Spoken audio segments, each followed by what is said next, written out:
If you search the internet right now for how to deal with sadness, breakup, or a total breakdown, the most common answer that you will find are acceptance and detachment. In most places, dealing with depression or anxiety is still treated like a taboo, and talking about it often makes it even worse. So we turn to the internet, and the internet is flooded with this kind of advices. Create space, ignore their feeling, match their energy, do what you feel like, stay strong, accept it happened, and moved on. Detachment has essentially been awarded the ultimate cure for all human suffering. If you go to Google right now and look up the actual definition of detachment, if you pull up the wiki page or the psychological or psychology journals, it says detachment is the ability to maintain emotional, mental and physical distance from situation to preserve your mental health. It is done to ensure the objectivity and you can cope with anxiety.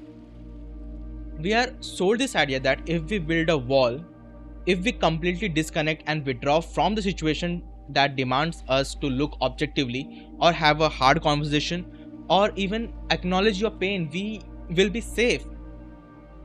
The promise is simple: you reject sadness, you turn off the switch, and you won't feel the pain. I am here to tell you that the internet interpretation of these terms is kind of fabricated. It is designed to let people handle bad situations without facing any real emotional repercussions. And everyone found their own meaning in this term. But here's the truth: you will never find true peace and you will never preserve your sanity by turning yourself into the machine that refuses to feel anything. I know this because I tried what internet had told me. I went through a big breakup and it messed me up completely. It didn't just make me sad, it took away everything. My head was constantly filled with noises, the endless questions, and there was this desperate need to feel loved and desired again. I lost the basic operating functions of my brain. I lost ability to think clearly and I couldn't make plans. I couldn't even calculate or read for that matter. I would stare at a page, see the words, but my brain just refused to comprehend what was written. I couldn't listen to music. Even going outside, it took a massive toll on me. I couldn't walk down the street without remembering how being with her felt. I kept desperately looking for answer, convinced online that someone could help me get through this. I posted on Reddit. The only reply I got was that she was uncertain and I couldn't provide her with that certainty. And that was true. My life has been a roller coaster even before I met her, and it had been going down really bad. Everything is just crashing down. I had to accept that I couldn't do anything to bring her back. I started drinking just to numb the pain, to deafen the noises in the head that kept screaming even after I woke up. I watched hundreds of videos on YouTube about handling heartbreak.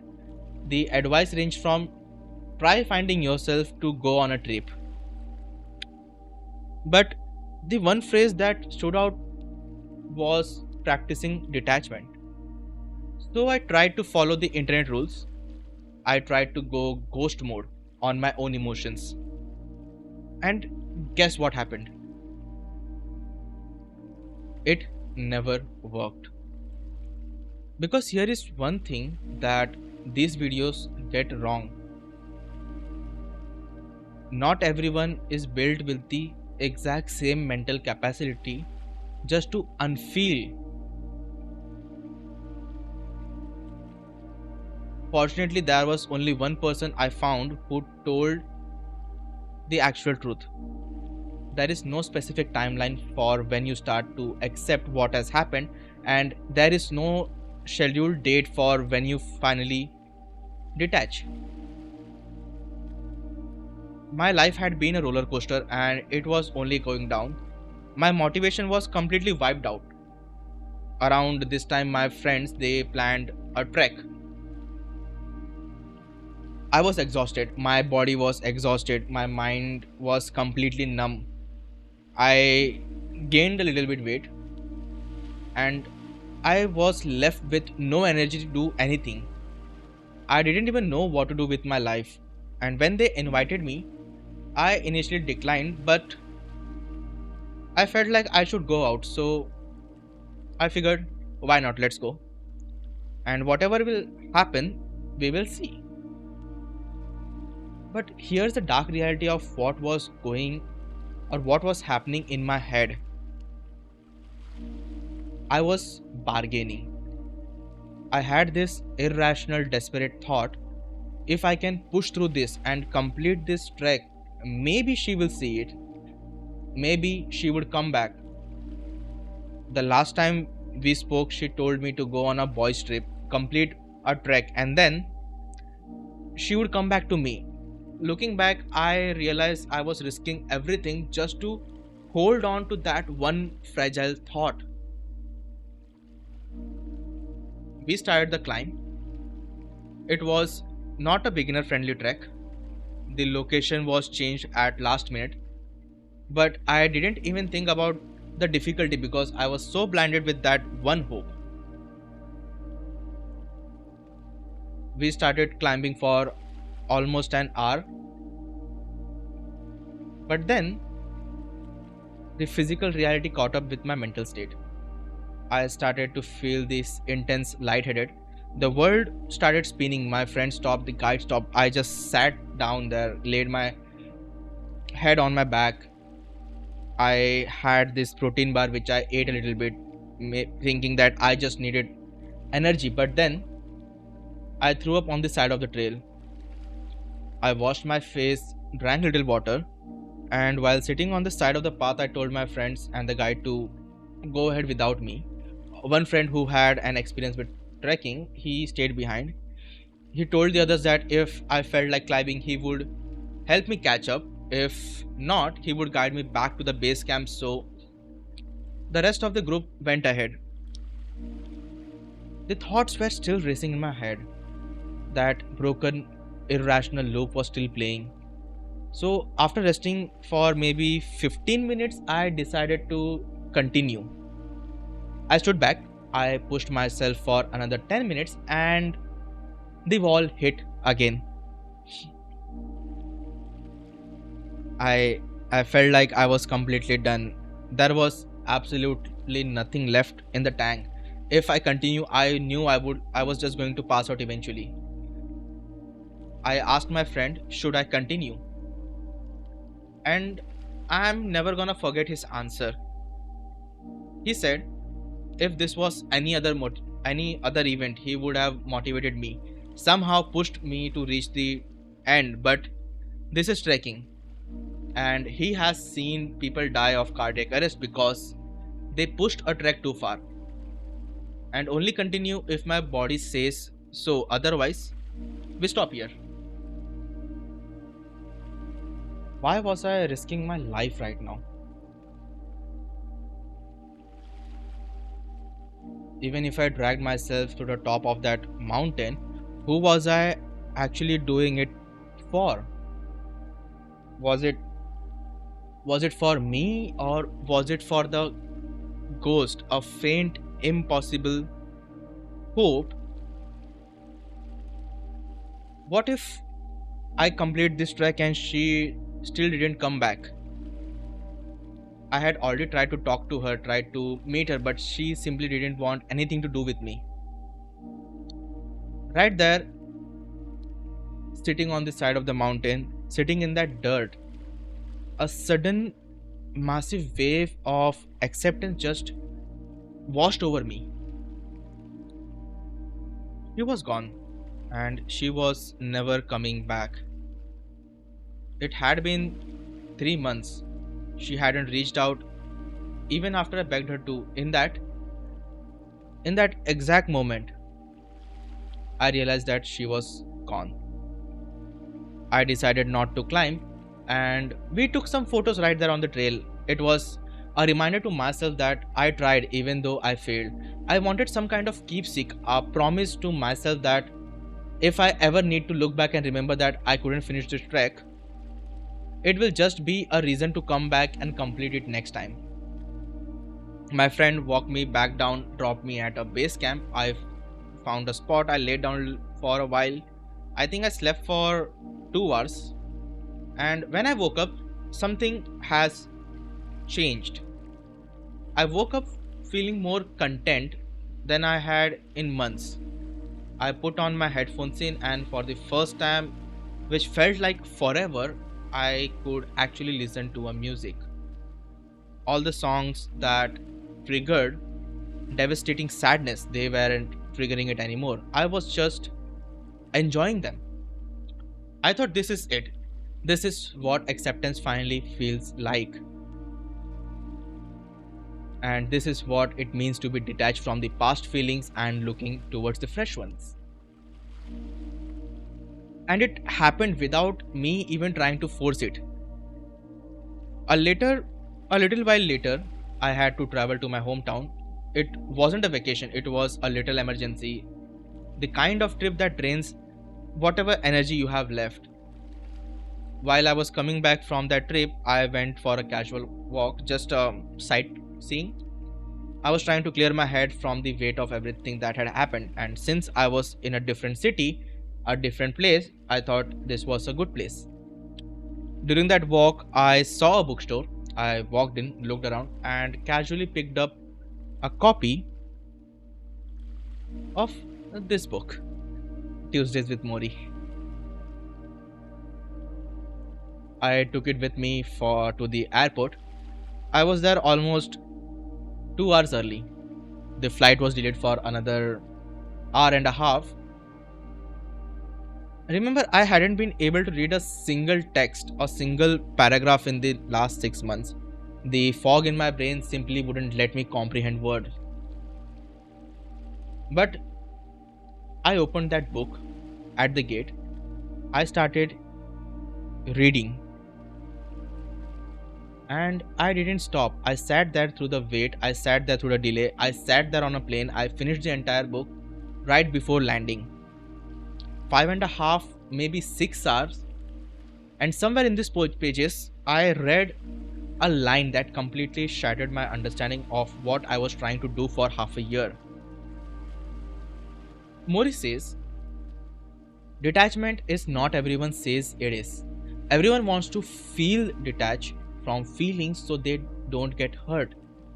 But I say, let that feeling penetrate you to the core. Don't fight it, let it come to you.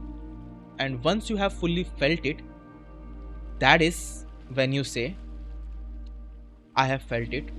Now, I am going to detach from this feeling. I read that again. Let the feeling penetrate you to the core. That line made me realize what had actually happened to me during that trip, the mountain trek. I didn't hit the gym right after the breakup. I did drink and tried to numb the pain, but I also let myself grieve. I went through everything a person goes through during the phase of loss. I was telling myself every day she is gone, and I had to accept that I have grieved today. Now I will give the rest of the day to work. I was only letting myself grieve at specific times. I was doing exactly what this book was talking about, even without realizing. I know how precious that relationship was, and I have finally accepted that it is over. As a society, we do complete opposite. We run and we try to numb whatever we feel. We fill every seconds of our lives with noise, with scrolling, with distractions, so we never had to sit in the quiet. Think about how we handle our pain. We don't process it, we just practice avoidance. We are terrified of feeling weak or broken or devastated by our lives, so we just turn off the humanity. We bottle it up, lock it in the room, and throw it away. And then we call it healing. But think about it. What if you let it in? What if you allow yourself to feel this incredibly frustrated by a failure or entirely broken by the loss? You let that feeling wash completely over you. And then at the end of it, you say, okay, I feel destroyed. I have experienced this sadness, and now I am detaching from it and I am going to continue my life. When we actually start acknowledging our feelings, we gain control. If we are grieving right now, grieve. If you feel like crying, cry until you physically cannot cry anymore. Grieve until you can stand up, look into the mirror, and say, I have grieved, now I will detach myself from this. Or maybe you say, I am still grieving, but I am going to time box this. I am going to put it away for next 4 hours so I can live my life. That is when you start taking control. Notice I haven't used the word happy. Everyone is so obsessed with being happy, but here is the truth about happiness. If you're constantly looking for it, you are guaranteed to find sadness. Happiness and sadness are the two faces of the same coin. If there is a day, there must be a night. And when you stop demanding that the universe make you happy, you start actually looking at what is actually in front of you and you find contentment. Emptiness is not a easy thing to sit with, but learning to feel your emotions, detaching from them intentionally and still choosing to live, that's is what brings you peace. So here is what I am asking you to do. Let the feelings penetrate you. Do not fight it. If you feel sad today, feel it. Sit in your room in silence. Let this sadness completely take over you. If you feel like crying, have a devastatingly good cry. If you feel like shouting, do you remember how you used to shout for an ice cream? Yes, shout like that. But once you're done, once this wave crashed or the feelings has plateaued, put your hands on the chest, close your eyes, and say it loud. I have felt the sadness. Now I am going to detach myself from this. And I will be completely honest with you. It doesn't work the first time. It took me almost a month of doing this before I was actually able to feel it and let it go. And even now, every day, I still feel the same sadness. Some days I still feel like throwing up. But every time I am able to feel it, I say, I am going to detach. If you have listened to me, if you have watched this far, it means you are looking for an answer. You are looking for a fix to help you unfeel the things that are crushing you. And I am telling you right now, there is no 5-step guide. You cannot rush your own timeline. I drafted this script almost a month ago, but for weeks I couldn't even bring myself to say these words out loud. Because facing your own pain is terrifying. And I am terrified. I start to bottle up the feelings and start to call it detachment. But in truth, if we do that, if we start bottling up our feelings and we call it detachment or healing, we aren't healing. We are just building a time bomb inside our chest, and eventually it will explode. Feel it. Let it pass. Find a friend to talk to about any of the hard stuff that you're going through. If you don't have one, use the comments below. Let others in this community be your listeners. We all just need someone to hear us so we can finally tell ourselves that we are safe. I feel this. It was a beautiful feeling. It was heavy, but it was mind. And now I am going to detach from it.